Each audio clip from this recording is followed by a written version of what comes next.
Fascist খুনি হাসিনার আওয়ামী লীগের পতনের পর হাসিনার তাদের সহযোগীদের বিচার করা ছিল বর্ষা বিপ্লবের অন্যতম প্রধান একটা দাবি। বাংলাদেশের আপামর ছাত্র জনতার কাছে এখনো এটাই অন্যতম প্রধান একটা দাবি। বিগত 15 বছর ফ্যাসিস্ট হাসিনার অত্যাচারের শিকার হওয়া মানুষ, গুম খুনের ভুক্তভোগীদের পরিবার, আটক অবস্থায় অত্যাচারের শিকার আহত ব্যক্তিবর্গ, বর্ষা বিপ্লবের প্রায় 1,500 শহীদের পরিবার আর 32,000 আহতদের প্রাণের দাবি একটাই, সেটা হইতেছে ফ্যাসিস্ট খুনি হাসিনা আর তার অপরাধের দোসরদের দ্রুত বিচার। হাসিনা আর তার খুনিরা এমন কোন জঘন্য বিভৎস অপকর্ম নাই যেটা তারা করে নাই। গুমের শিকার ব্যক্তিদেরকে খুন করে পেট চিরে সিমেন্টের বস্তা বাইদা নদীতে ফেলে দেওয়া, হাত পা বাইদা চলন্ত বাস ট্রেনের নিচে ফেলে দেওয়া, এটা থেকে শুরু করে এমন কোন অপকর্ম নাই যেটা তারা করে নাই।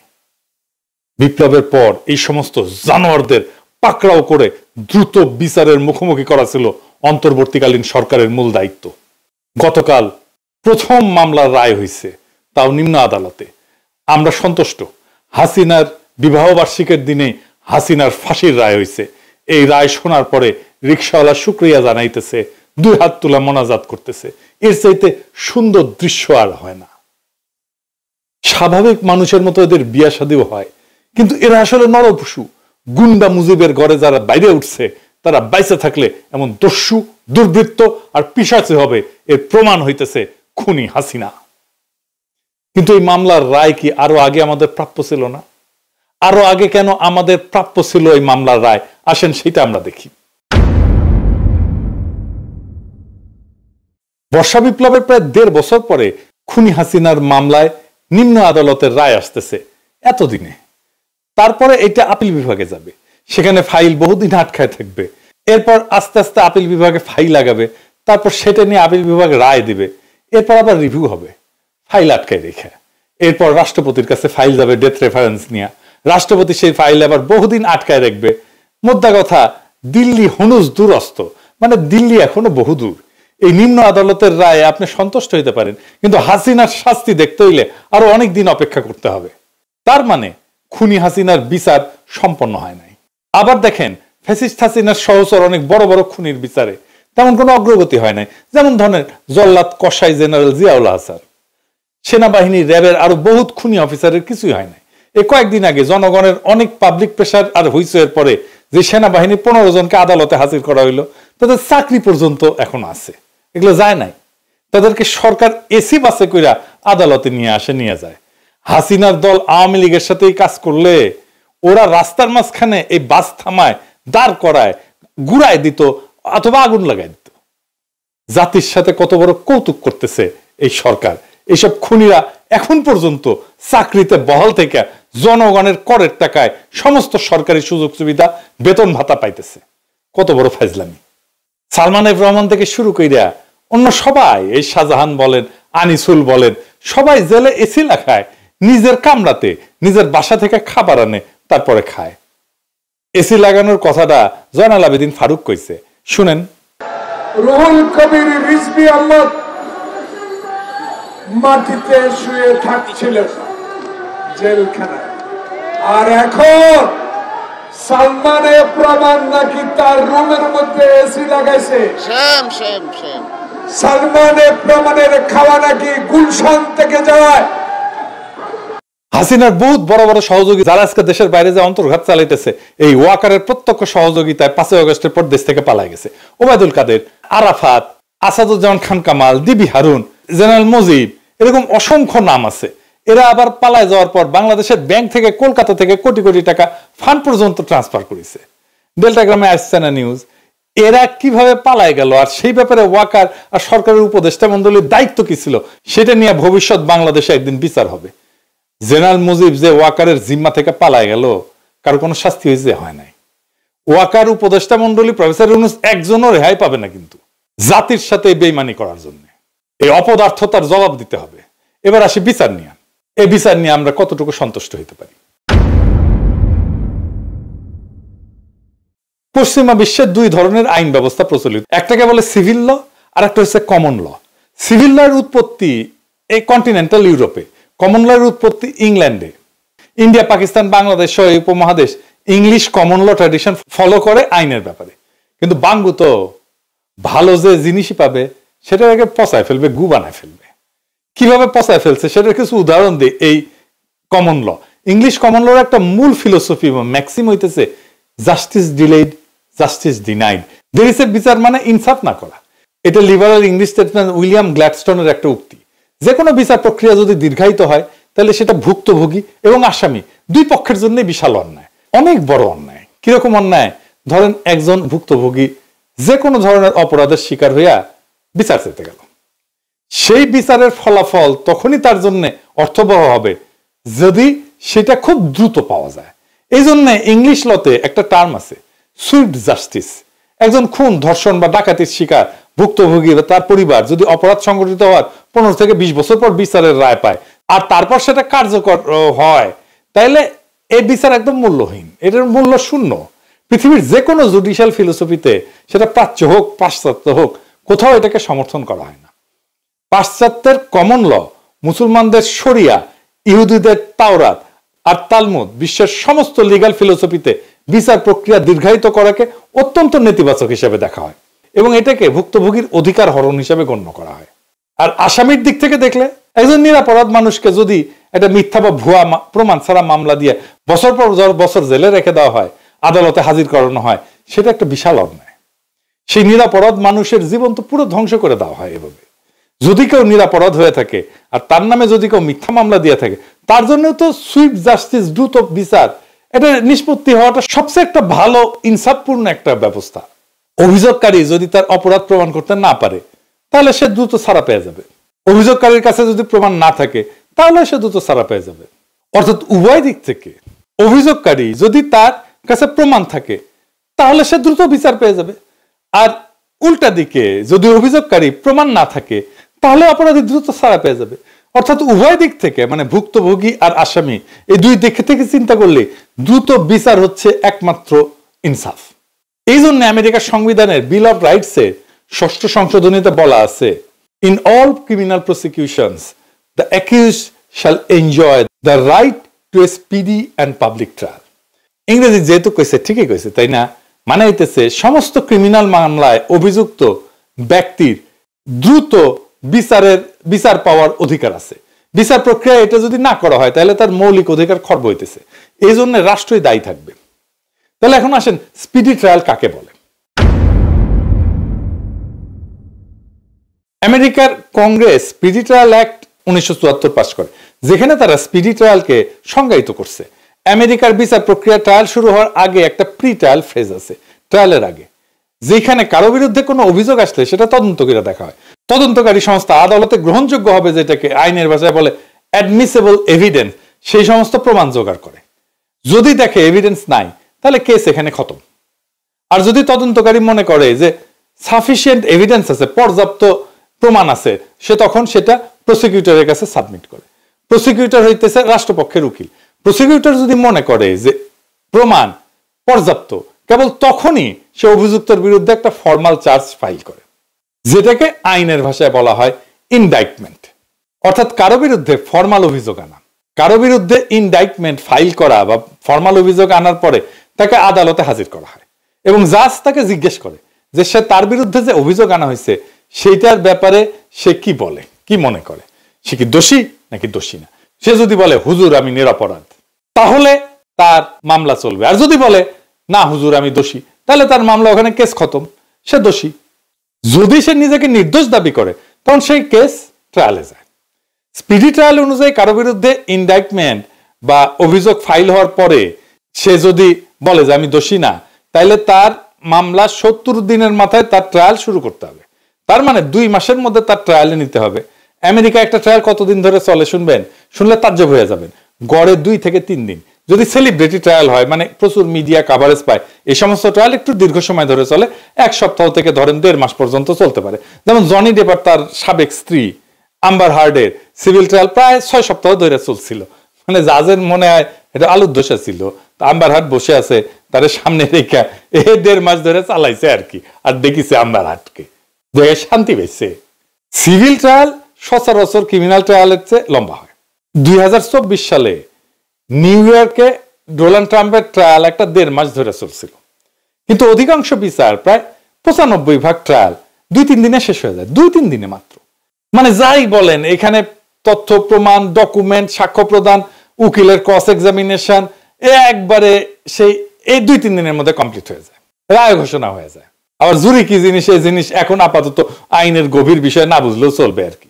এরপরে ট্রায়াল কোর্টের সমস্ত মামলার রায়ের মাত্র 10%-এর মতো আপিল বিভাগে যায়, কারণ আমেরিকার আপিল কোর্টে কোনো কেস নতুন করে সাক্ষ্য প্রমাণ শোনে না বা গ্রহণ করে না। তারা খালি দেখে ট্রায়ালের প্রক্রিয়াটা ঠিকভাবে অনুসরণ করা হয়েছে কিনা।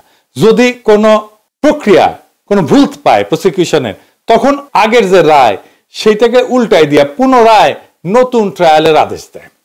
এই কাজ আপিল বিভাগে করতে খুব বেশি দিন লাগে না।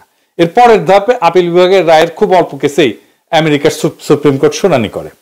আমেরিকার সুপ্রিম কোর্ট বছরে মাত্র 100টার মতো কেস শুনানি করে মাত্র, তারপরে সেটা রায় দেয়। রাষ্ট্রের আইন এবং সংবিধানের ব্যাপারে তারা খুব গুরুত্বপূর্ণ কেস না হইলে সুপ্রিম কোর্ট সেই কেসের শুনানি করে না। অর্থাৎ আমেরিকার 90% কেসে ট্রায়াল কোর্টে রায় পাওয়ার সাথে সাথে সেই রায় কার্যকর করা হয়। একটা সুপ্রিম কোর্টের কেসের শুনানি কতক্ষণ চলে শুনবেন?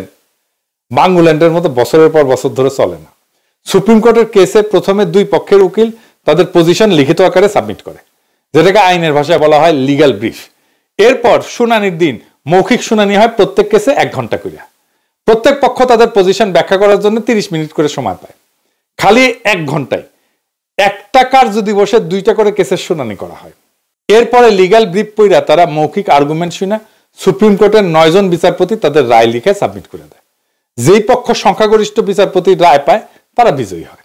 এটাই হইতেছে আমেরিকান কমন লর সুইফট জাস্টিস, মানে দ্রুত বিচার, যেটা সংবিধানের রাইট টু স্পিডি ট্রায়াল। আমাদের বাংলাদেশে কি হয় শুনবেন? আপনারা তো প্রত্যেকে জানেন, তাও কই আজকে একটু শুনানি হবে, এরপর আরেকটু শুনানি হবে, বহুত দিন পরে আরেকটা ডেট পড়বে, তার আরেকটু শুনানি হবে, হয়তো 1-2টা ডকুমেন্ট সাবমিট করা হবে, এরপরে সাক্ষী আবার বহুদিন পরে শুনানির ডেট পাবে, তখন মন চাইলে আসবে আর মন চাইলে আসবে না, তারপর আবার আরেকটা ডেট পড়বে, এই জন্য শুনানির ডেট আবার পেছাবে। এইভাবে করতে করতে করতে করতে করতে করতে বছরের পর বছর পার হয়ে যায়। এরপর বাংলাদেশের নিম্ন আদালতে একটা রায় আসে দ্রুত বিচার আইনে। এখানে কিন্তু সব মামলা যায় না, সেখানে কম করে হইলেও 30 কার্য দিবস লাগে, মানে 1.5 মাস।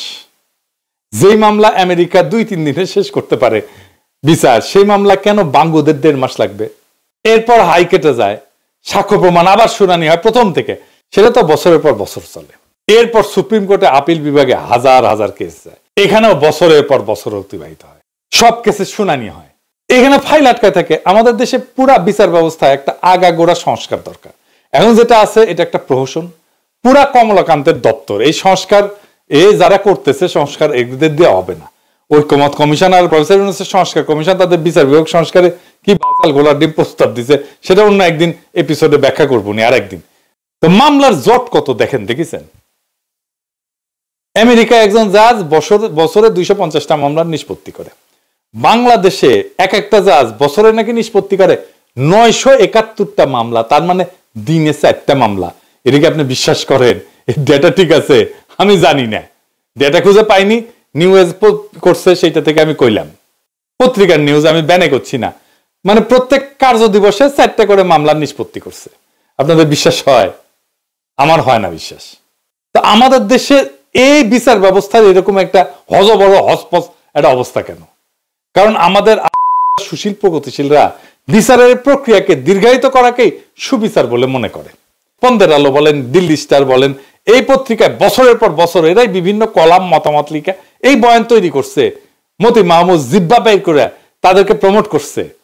এই সমস্ত বোকাজোদাদের কাছে কেসের সাক্ষী, তথ্য প্রমাণ গুরুত্বপূর্ণ না, এদের কাছে গুরুত্বপূর্ণ হচ্ছে বছরের পর বছর ধরে বিচার চলতেছে কিনা। এদেরই তারা সুবিচার বলে। এমনকি প্রফেসর ইউনূসও ফ্যাসিস্ট খুনিদের বিচার নিয়ে একই কথা বলছে যে অপরাধের বিচার তাৎক্ষণিকভাবে করলে সেটা নাকি সুবিচার হয় না। দেখেছেন? এমনকি সালাউদ্দিন সাহেবও বলছে যে এটা তাড়াহুড়া করলে এটা সুবিচার হবে না, সে আবার লয়ার করে। সংস্কার, বিচার এবং নির্বাচন কোনোভাবেই এটা মিউচুয়ালি ইন্টারডিপেন্ডেন্ট নয়। সংস্কার মতো চলবে, এটা কন্টিনিউয়াস প্রসেস। বিচারে কখনো টাইম লিমিট করা যায় না, ও বিচার হবে তাহলে সেটা চলবে, যে গভর্নমেন্টই আসুক। তো এরকম আবাল মার্কা স্টুপিড তত্ত্ব এরা কই থেকে পাইল? এই এপিসোডে প্রথমে ব্যাখ্যা করছি পৃথিবীর কোন লিগ্যাল আইনের দর্শনে এই ধরনের আবাল মার্কা কথা নাই, এবং বিচার প্রক্রিয়া দীর্ঘায়িত হওয়াকে বাদী বিবাদী দুই পক্ষেরই অধিকার হরণ হিসাবে দেখা হয়। বাঙ্গু সুশীল, পন্দের আলো, দিল্লি স্টার, মতি মাহফুজ, জুতমানির সমস্ত ফ্যাসিস্ট দালাল, মানবাধিকার কর্মী, সুলতানা কামাল, এই থেকে শুরু করে যতগুলো আছে সবাই বিচার ব্যবস্থার এই হজবরল অবস্থার জন্য দায়ী। বাঙ্গু প্রগতিশীলরা যে মানবাধিকারের মুখোশের পিছনে কত বড় আসল মাদারচোদ, এইটার একটা উদাহরণ দেই। আইন এবং সালিশ কেন্দ্র ভারতীয় বাঙ্গু প্রগতিশীলদের একটা বড় আড্ডাখানা। এটা প্রতিষ্ঠাতা হইতেছে ভারতের দালাল মূর্খসোদা রেহমান সোবহানের প্রথম বউ সালমা সোবহান। এখন এটার চেয়ারপারসন হইতেছে ধ্বজভঙ্গ বুইড়া জেরাই খান পান্না, এক নম্বরের চেতনাজীবী ফ্যাসিস্ট হাসিনার পাঁচ আটা কুত্তা। এই হারামজাদা বুইড়া কি বলছে শুনবেন? সে বলছে জুলাই আন্দোলনের মাত্র 2000 মানুষ মারা গেছে, যদি 1000 লোকও মারা যেত তাও এইটা 71-এর 30 লক্ষের সাথে কিছুই না। বুঝেছেন? কিছুই না। শুনেন, 30 লক্ষ মানুষের রক্তের দাম বেশি না 2000, 3000, ইভেন যদি আমি বলি যে 1 লক্ষ মানুষ, যে কোনো হত্যার বিচার হওয়া উচিত, কিন্তু 30 লক্ষ মানুষ, 2 লক্ষ মা বোনের ইজ্জত নিয়ে 71-এ যে দেশটা স্বাধীন হয়েছে তার সাথে তুলনা কারো চল না। ওরে ব্যাংকের চেকের মতো। এক লোক গেছে যে লিখিছে, তো চেক দিছে, তো চেক পড়ে কয় এটা কি দিছেন? তো কয় কেন, আমি যা লিখেছি লিখেই দিছি। তো কয় আপনি লিখেছেন 5000 টাকা, কিছুই না, এটা কি কোনো কথা হইলো? তো কয় কি কম বলেন, এর আগে একজনের চেক দিছে, লিখছে 1 লাখ টাকা মাত্র। তো 1 লাখ টাকা যদি মাত্র হয় তাহলে 5000 টাকা তো কিছুই না। তো ওই রকম এই জেরাই খান পান্না কইতেছে এই 2000 মারা গেছে, এটা নাকি কিছুই না। এবার বিশ্বে কয়েকটা বিচারের উদাহরণে আসি। দ্বিতীয় বিশ্বযুদ্ধের সময় 1940 সালে ফ্রান্স জার্মানির কাছে আত্মসমর্পণ করলে ফ্রান্সের বয়স্ক মার্শাল ফিলিপ পেতার নেতৃত্বে নতুন সরকার গঠিত হয়, মানে যেটা জার্মানিদের রাজাকার আর কি, বুঝছাও? যেই রেজিমকে, যে শাসন সময়কে ভিসি বলা হয়। ভিসি ফ্রান্স মানে ভিসি বলে একটা শহর আছে ফ্রান্সে। ওই যখন জার্মানিরা দখল করে তখন ভিসি শহরে রাজধানী বানাইছিল, ওই সময়টাকে বলা হয় ভিসি রেজিম। তো এই মার্শাল পেতা যে রাজাকার ছিল আর কি ফ্রান্সে, জার্মানির রাজাকার, সে প্রথম বিশ্বযুদ্ধে ফরাসি বাহিনীর সর্বাধিনায়ক ছিল। মিত্রবাহিনী বিজয়ের পর চার্লস দ্য গল ফ্রান্সের অন্তর্বর্তীকালীন সরকারের প্রধান হইলে নাজি জার্মানির সাথে কোলাবোরেশনের জন্য, দালালির জন্য ভিসি সরকারের বিচার শুরু করে। মার্শাল পেতাকে ট্রায়ালে নেওয়া হয়, এবং সেই ট্রায়াল কতদিন চলে জানেন? 1945 সালের 23 জুলাই থেকে 15 আগস্ট, মানে 24 দিন। মাত্র 24 দিনে বিচারের রায় পেতার মৃত্যুদণ্ড হয়। মৃত্যুদণ্ড দেয়নি পরে, কারণ মার্শাল পেতার দেশের প্রতি আগের অবদানের কথা স্মরণ করে চার্লস দ্য গল তার মৃত্যুদণ্ডকে যাবজ্জীবন কারাদণ্ডে মওকুফ করছিল, এবং রায় কার্যকর করা হয়।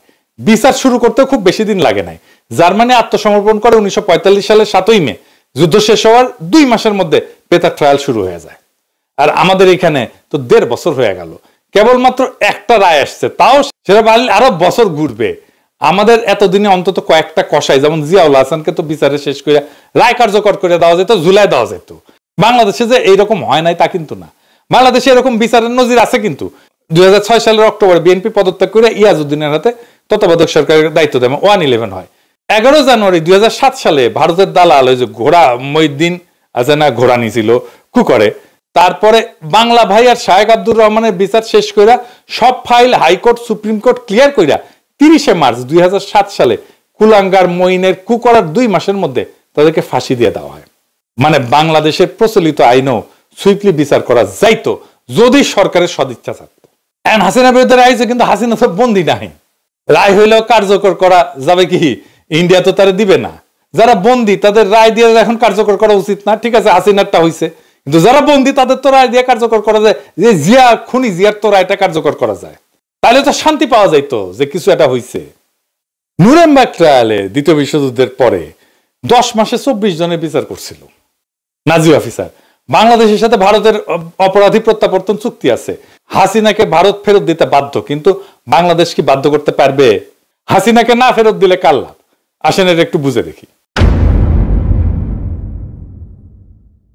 একজন দণ্ডপ্রাপ্ত আসামি যদি রায়ের পর বিদেশে পালায় যায়, তাহলে আন্তর্জাতিক আইনে এটাকে বলা হয় কনসাসনেস অফ গিল্ট, অর্থাৎ দোষী মানসিকতার প্রমাণ। বহু কমন ল ব্যবস্থায় তাকে বলা হয় ফিউজিটিভ ফ্রম জাস্টিস, এবং আদালত চাইলে আপিল শুনতেও অস্বীকৃতি জানাইতে পারে। এটাকে বলা হয় ফিউজিটিভ ডিসএন্টাইটেলমেন্ট ডক্ট্রিন। ফলে রায়ের বৈধতা না, বরং আসামির অবস্থানই দুর্বল হয়।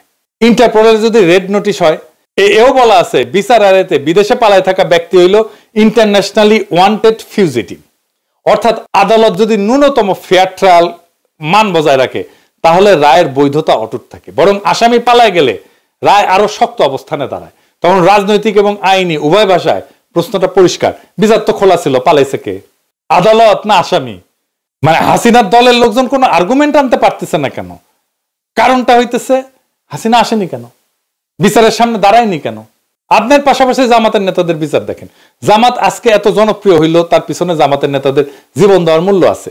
মীর কাসেম আলী তো দেশের বাইরে ছিলেন, উনি দেশে ফিরে আসছিলেন মামলা হওয়ার পরে। উনি জানেন ওনার ফাঁসি হবে, ওনাকে ফাঁসি দেওয়া হয়েছে, উনি মাথা পেতে নিছেন ফাঁসি। হিরোইক। দেশের মানুষের প্রতি ভালোবাসা বাদ দেন, হাসিনার যদি সত্যি সত্যি নিজের দলের প্রতি ভালোবাসা থাকতো দেশে ফিরে ফাঁসির দড়ি গলায় নিত, কিন্তু ওই নৈতিক সাহস আর ত্যাগ করার মানসিকতা তার নাই। কিন্তু ফাপড় নেওয়ার সময় 16 আনার উপরে 18 আনা, শেখ হাসিনা পালায় না, আমি মুজিবের কন্যা। শেখ হাসিনা পালিয়ে গেছে, শেখ হাসিনা নাই, শেখ হাসিনা চলে গেছে, শেখ হাসিনা পালায় না।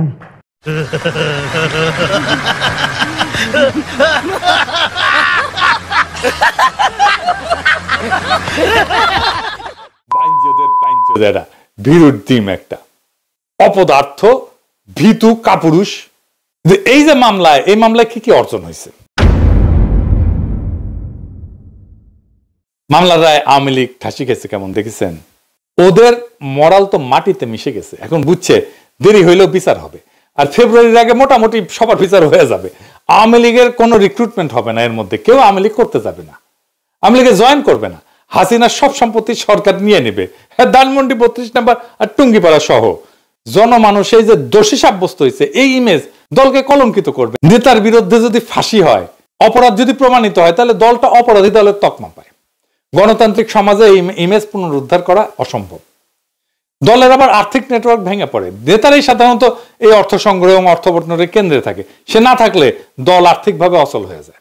ভয় এবং অনিশ্চয়তায় তৃণমূল ছত্রভঙ্গ হয়ে যায়।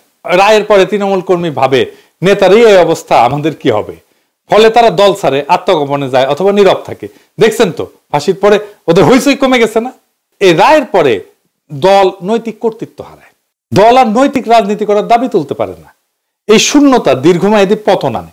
হাসিনা পরিবারে যারা বিদেশে আছে না, তারাই অপমান অপদস্থ হবে সারা দুনিয়ায়। হাসিনার ফাঁসি হয়েছে, আর ইংল্যান্ডের পত্রিকা টেলিগ্রাফ লিখতেছে টিউলিপের আন্টির ফাঁসি হয়েছে, দেখেছেন? এমন কইতে পারেন জামাতের মূল নেতার তো ফাঁসি হয়েছে, জামাত তো ধ্বংস হয়নি। কেন হয়নি আসেন এটা বুঝে দেখি। জামাত ধ্বংস হয়নি কারণ এটা কোনো ব্যক্তি কেন্দ্রিক রাজনৈতিক দল না, একটা ইডিওলজি বা আদর্শ ভিত্তিক একটা ক্যাডার চালিত সংগঠন। এদের শক্তি আসে কাঠামোগত শৃঙ্খলা থেকে এবং এর স্তর ভিত্তিক নেতৃত্ব থেকে, এবং এদের দীর্ঘমেয়াদী ক্যাডার তৈরি একটা ধারাবাহিকতা আছে। সেখানে একজন নেতা বাদ পড়লে সঙ্গে সঙ্গে বিকল্প নেতৃত্ব তৈরি হয়ে যায়। তার দলের ক্যারিসমেটিক নেতার দরকার নাই, বরং তাদের রাজনৈতিক দর্শন, সামাজিক নেটওয়ার্ক, তাদের অর্গানাইজেশনের সংগঠনের পদ্ধতি, সংগঠনের কাঠামো, এটাই তাদের টিকে থাকার ভিত্তি। এমন কাঠামো সাধারণত দমন, পীড়ন, গ্রেপ্তার, মৃত্যুদণ্ডের পরেও টিকে থাকে, যেমন মিশরে ইখওয়ান। আর এটা ছাড়া জামাত তো শুধু রাজনৈতিক দল না, এটা একটা ধর্মীয় সামাজিক ন্যারেটিভকে কেন্দ্র করে গঠিত একটা ইডিওলজিক্যাল মুভমেন্টও বটে। ফলে শীর্ষ নেতৃত্ব দণ্ডিত হলেও মতাদর্শ সামাজিকভাবে সক্রিয় থাকে, এবং দল নিজেদেরকে অত্যাচারিত, মজলুম, শহীদ এই ন্যারেটিভটা তৈরি করতে পারে। রাষ্ট্রীয় দমনে তাদের সংগঠন সেজন্য ভাঙে না, বরং বহু ক্ষেত্রে মূল ক্যাডারদের আরো সংহত করে। জামাতের নেটওয়ার্ক, তার দীর্ঘমেয়াদী রাজনৈতিক সামাজিক শেকড় এবং ডিসেন্ট্রালাইজ কাজের ধরনের সব মিলা জামাতকে এমন একটা সংগঠনে পরিণত করছে যা শুধু নেতার মৃত্যুদণ্ডে ভেঙে পড়ে না। ফাইনালি এই রায়ে বিএনপির মরাল ডিফিট হইল কেমনে? বিএনপি আওয়ামী লীগকে আশ্রয় প্রশ্রয় দিতেছিল, এখন একদল এসে কবে কেন জামাত আশ্রয় দিছে না, এই যে এখানে দিছে, ওই যে ওইখানে দিছে, ওই যে সেইখানে দিছে। জি ভাইজান, রাজনীতি হইতেছে পারসেপশনের ব্যাপার। বাংলাদেশের মানুষের পারসেপশন হইতেছে আপনারা দিতেছেন, তাই হাউকাউ করে লাভ নাই, দরাদরি শুরু হয়ে গেছে। বিএনপি যদি আওয়ামী লীগ নেতাদের আশ্রয় প্রশ্রয় এবং নিরাপত্তা দেয়, প্রচুর প্রমাণ আছে, আপনারা নিজেরাই স্বীকার করছেন। আপনাদের দলের সাধারণ সম্পাদকই স্বীকার করছে, মির্জা ফখরুল। এই কারণে আপনাদের সবচেয়ে বড় নৈতিক শক্তি, নৈতিক অবস্থায় এক ঝটকায় ভেঙে পড়ে। 15 বছরের গুম খুন দুর্নীতি স্বৈরশাসনের বিরুদ্ধে যে ন্যায় বিচারের দাবি নিয়ে বিএনপি আন্দোলন করছে, সে দাবি তখন বিশ্বাসযোগ্য থাকে না। জনগণের কাছে বার্তা যায়, যারা আমাদের নির্যাতন করছে বিএনপি তাদেরকেই রক্ষা করতেছে। এতে বিএনপি নিজেই নিজের ন্যারেটিভকে হত্যা করে এবং দল হিসাবে মরাল ডিফিটের মধ্যে পড়ে। এইটা ভোটের সরাসরি নেগেটিভ প্রভাব ফেলবে, কারণ পরিবর্তন চাওয়া তরুণ নিরপেক্ষ কোর ভোটাররা ভাববে বিএনপি আর আওয়ামী লীগের মধ্যে পার্থক্য কোথায়। বিএনপি তখন আপোষকারী, দুর্বল এবং অস্থির দল হিসেবে পরিচিত হবে। যারা কঠোরভাবে ন্যায় বিচার এবং ইনসাফের দাবি তুলবে তারাই রাজনৈতিকভাবে লাভবান হবে। আওয়ামী লীগকে বাঁচানো মানে বিএনপির নিজের ভোট ভিত্তি ভাঙা, নিজের ন্যারেটিভ ধ্বংস করা এবং জনগণের চোখে নৈতিকভাবে হাইরা যাওয়া। শুধু কি তাই, বিএনপি নেতা কইছে যে এই মামলার রায় বিএনপি ক্ষমতা আসলে বাতিল হইতে পারে। বিএনপির এমপি নমিনেশন পাইছে। হে ফজা পাগলা শুনেন, বাঙালি জাতির সর্বনাশ করছিল, তাদের বিচার হয়েছিল এই কোর্টে। কাজে তাদের বিচার যে কোর্টে হয়েছে যুদ্ধপদে, এই বিচারটা এখানে হতে পারে না। এটা সবাই মনে না করলেও আমি একজন মুক্তিযোদ্ধা হিসাবে এবং সমস্ত মুক্তিযোদ্ধা ভোট দিয়ে দেখেন বাংলাদেশে যত মুক্তিযোদ্ধা জীবিত আছে সবাই বলবে এই কোর্টে না। এই কারণে যদি কোনোদিন প্রশ্ন উঠে যে কোর্টেই সঠিক না, একটা শুধু রিট হবে, এটা হবেই গণতন্ত্র দেশে আসলে, সেটা বিএনপি ক্ষমতা আসুক আর যে আসুক, এই রিটটা যখন হবে সঠিক, হাইকোর্ট সুপ্রিম কোর্ট যখন হবে, এই রিটে বলে দিবে এই কোর্টটা সঠিক ছিল না। তখন কি যে সঠিক ছিল না যে কোর্ট, সেই কোর্টের বিচারটা কি সঠিক, জিনিসটা এই জায়গাতে চলে যেতে পারে বলে আমি আশঙ্কা করতেছি। বিচার শুরু হয়েছে, এই বিচার থামবে না। হাসিনার রায় আসছে, বাকিদেরও আসবে। সেনাবাহিনীর খুনি, র্যাবের জল্লাদ, ডিবির দালাল কেউ রেহাই পাবে না। এই দেশ আর কখনো খুনিদের হাতে জিম্মি হবে না। এই দেশে আবার সেই গুম খুনের ইতিহাস ফিরে আসবে না। আর বিএনপি যারা শত্রুকে আশ্রয় দেয়, মানুষের রক্তের মূল্য বোঝে না, তারা নিজেরাই নিজেদের ন্যারেটিভকে সব দেহ বানায় ফেলবে। রাজনীতি হলো পারসেপশন। যেই মুহূর্তে মানুষের চোখে আপনি নৈতিকতা হারালেন, সেই মুহূর্তেই আপনি রাজনৈতিকভাবে মৃত। বর্ষা বিপ্লব কোনো নেতা বানায়নি, জনগণকে নেতা বানাইছে। এই বিপ্লবের মালিক মানুষ, জনগণ। এবং এই বাংলাদেশের সাধারণ মানুষ আজকে একটা কথা স্পষ্ট বুঝে গেছে, বাংলাদেশে ন্যায় বিচার দেরিতে আসে না। যখন জনগণ জেগে ওঠে তখন ন্যায় বিচার দৌড়াইতে বাধ্য হয়। আজকের রায় সেই দৌড়ের প্রথম শব্দ। বাকিটা আসতেছে ঢেউয়ের মতো, আগুনের মতো, অনিবার্য আলোর মতো। বিচার হবে, সবার বিচার হবে, সব অপরাধীর বিচার হবে, সব জল্লাদের বিচার হবে, সব ফ্যাসিস্টের বিচার হবে। এবার বাংলাদেশ আর পেছনে যাবে না। ইনকিলাব জিন্দাবাদ।